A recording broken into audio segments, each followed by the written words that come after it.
Hi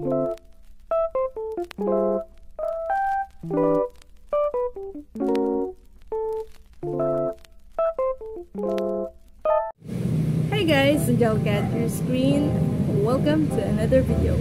So for today's video is mag-review na putag libro. So ang atong i-review nga book is A Time for Friends by Patricia Scanlan. So this book, it tells about, of course, the title pa lang, friends, and family and struggles in life, something like that. So mo nabaga kay siyang kung ano. Sa prologue pa lang is gipakita na daan ang life sa tulo ka characters, which is the Hilary, si Colette o si Jonathan. Kani si Hilary o si Colette is mag-best friend na sila bata pa lang. Kaya mag-amigo man gud ning mama ni Hilary o ni Colette. Friends sila. Kani man gud si Colette is medyo naipagka-spoiled brat. Only child man gud siya. Naa siya mga problema si Colette. Yang ginasharean og problema is iyahang best friend, which is Hilary. Instead sa iyahang parents. Kaya iyang parents is pirmi wala silang balay. Kani si Hilary is nag-take siya sa ka-class about electricity, mangguto kayo namang business si Hilary God na sila family business, no? And then kumbaga siya ang naga-manage. Kumbaga gusto niya expand iyang knowledge about connect o ka ng mga suga, ano ba? Suga sa mga balay, ano ba? And dito niya na-met si Jonathan. Like kani si Jonathan Harper is gay siya, gay.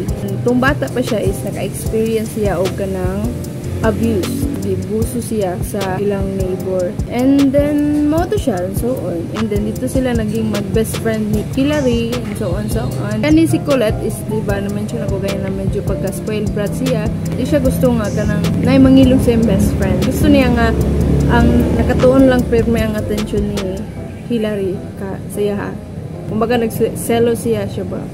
Selo siya, di siya ganahan nga mag-uban-uban si Hilary kang Jonathan nga. Kadipot si Jonathan, di po siya ganahan kang Colette kay kuan po kayo, kanang spoiled brat kayo, nga malita kayo ba, di kanang artihon nga babae mo to siya nga, dili siya ganahan kang kuan. Silang duha, dili sila ganahan sa isa't isa.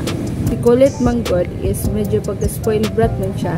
So kumbaga na dyan isahay nga kanang manubra na good siya nga kanang permi saya mo pabor si Hilary. And then namang mga instance pud may ginabuhat si Colette nga mali mangyud as in.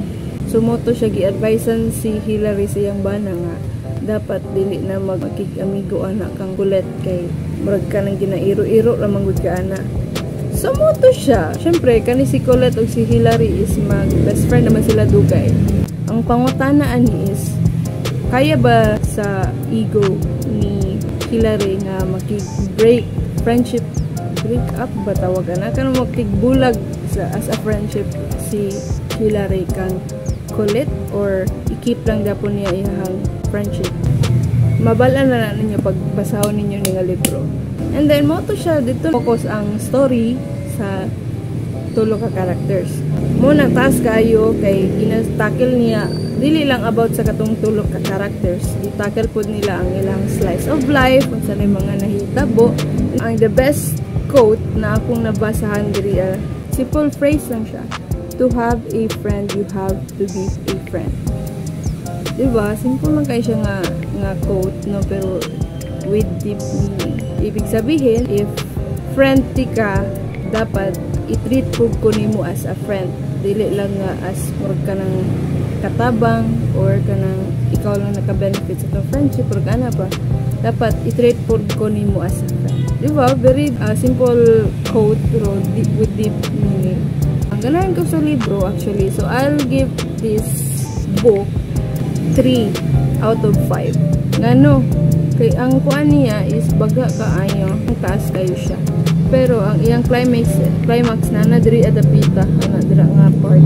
Kung gusto niyo basahon, okay naman siya. Nice good siya, daga po kagbatunan. And yeah, I recommend this sa mga tao nga mahilig magbasa about friendship and family, no? How to deal friendship breakups. So, diri na ninyo na unsaon na ninyo pagkuan. Diri ninyo namoy makuha about ana, unsaon ninyo pag-feel ana. So yeah, that's it guys. Mao na to akong video for today, and so if you like this video, be sure to give it a thumbs up, subscribe, and don't forget to hit the ring bell. This is Angelica Dignas signing off.